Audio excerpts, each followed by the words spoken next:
surprised by the motion itself. When I first had it, it reminded me of the academic question, how many angels can dance on the head of a pin? And I'd think, well, if you do the salsa or the cha-cha, not many. Why are we not having a motion on, is Christianity a religion of peace? Is Judaism a religion of peace, etc.? Because those would be academic motions. Unfortunately, the motion, Islam is a religion of peace, is not academic. I respect and admire Ziba Khan, and I want to acknowledge the fact that you indeed are a demonstration of the assimilation of a Muslim individual, a Muslim woman, into Western society, into an American society, that you come from a middle-class family that was very eclectic and respected pluralism. I respect that very much, and I admire you for it, and I think you are an example to others. However, I disagree with you that you represent Islam or that you speak for Islam. The problem that is inherent in Islam from the time of its foundation up to this moment is who speaks for Islam. And I'll get to that later on. Is it Ziba Khan or is it Faisal Shahzad, who was also a middle-class man, went to business school, married an American woman, had 2 children, lived just like you, like many of you. And yet he made a different choice based on a combination of piety and politics. And that's what Islam is. And before I go on, let me define the key terms of the motion. First, religion. The most common definition of religion you will find is the universal quest of humans in search of the sacred or the holy. That search is expressed intellectually, it's expressed in practice, it is expressed in fellowship. And you look at a religion like Islam, on an intellectual level, it was expressed by the founder of Islam as a demolition of all other gods. Polytheism had to end, and all humanity had to be united under one God. From those of you who are familiar with history, and I think a crowd like this is, you know that no monotheistic religion can be a religion of peace. No monotheistic religion is a religion of peace. And definitely not Islam.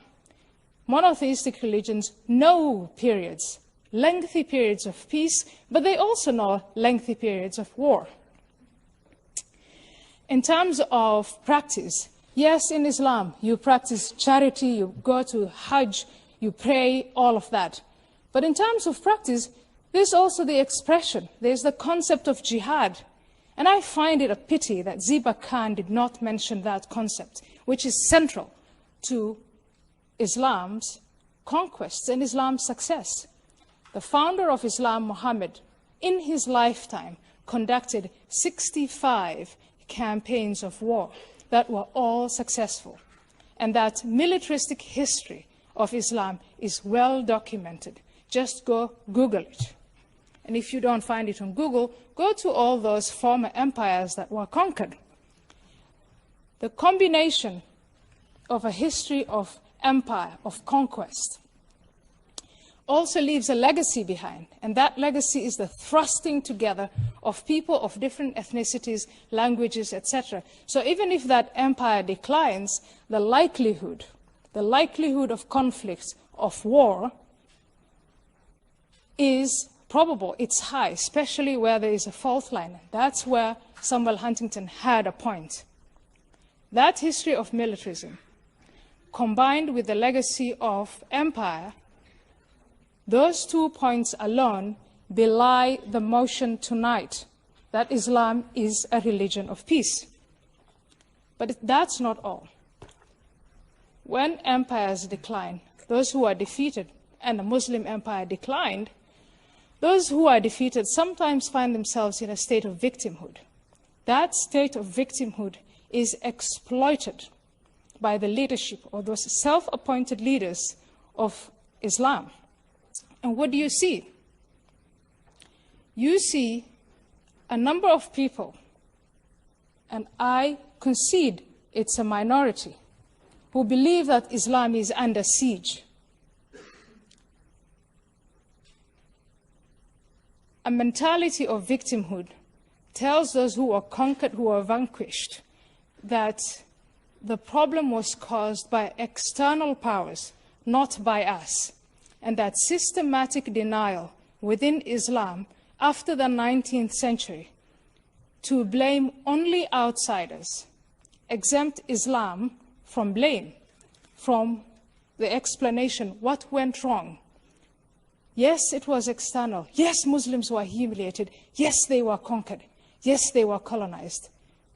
But how much was also because of the flaws of Islam? And that takes me to the point of absolutism. When the West went into its scientific revolution, why wasn't it Muslims?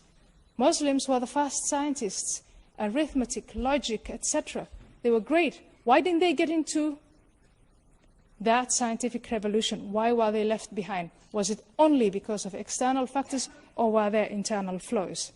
That combination of a status of victimhood and the absolutism, the demand that you can never revise or reflect on the Quran, that you can never, never, ever refute what Muhammad said, you can only follow his example. Islam as a religion is a lie wrapped with some facts and truths. I want the truth! You can't handle the truth! Let them prove it's a religion of peace! Roll every available ambulance you got to this position.